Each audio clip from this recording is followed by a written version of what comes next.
Our next guest will formally introduce a resolution today to expel him. Joining us now with the exclusive, New York GOP Congresswoman Nicole Malliotakis. Good morning to you.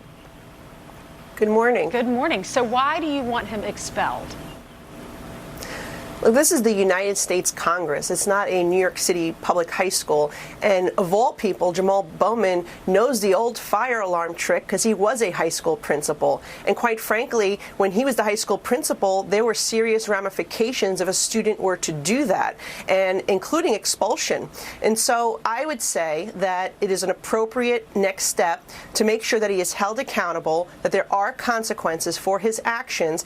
And look, Democrats that entire afternoon were trying delay tactics. First, they tried to do a motion to adjourn. Then they tried to speak on the floor. Hakeem Jeffries gave a very long speech to try to further delay the vote. And then you saw the fire alarm pulled. So, you know, it's these types of antics that the Democrats are resorting to try to disrupt proceedings. And what kind of message does it send to our young people that they can pull a fire alarm and there's zero consequences? Look, it's not just the act of pulling a fire alarm, which is a violation of DC code. But in addition to that, it was during an official proceeding. That is the same thing that they've gone after, you know, those individuals who walked into the Capitol on January 6th. You have to have an equal distribution of justice. You can't say it's disrupted, official proceeding on one hand, and then not hold this man accountable for doing this when we had 12 hours to go and trying to preventing a shutdown of our nation's government.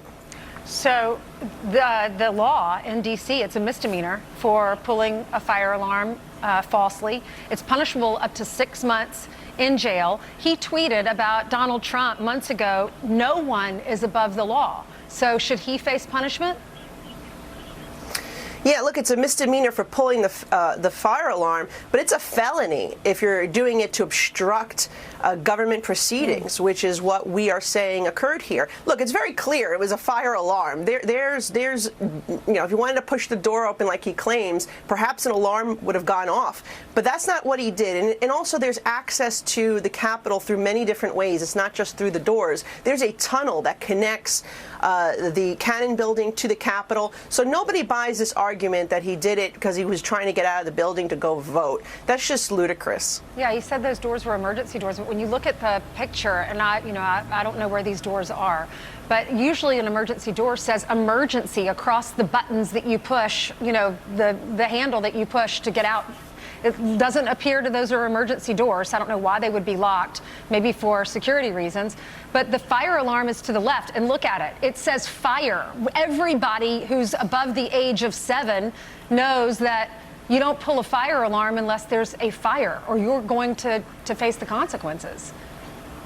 Especially a high school principal, and that is why a lot of Americans are questioning this morning, why has he not yet been arrested? Well, Congresswoman, please keep us posted. Thanks for coming on and giving us this exclusive interview. Thank you. You're welcome. We have a Fox News alert. You are looking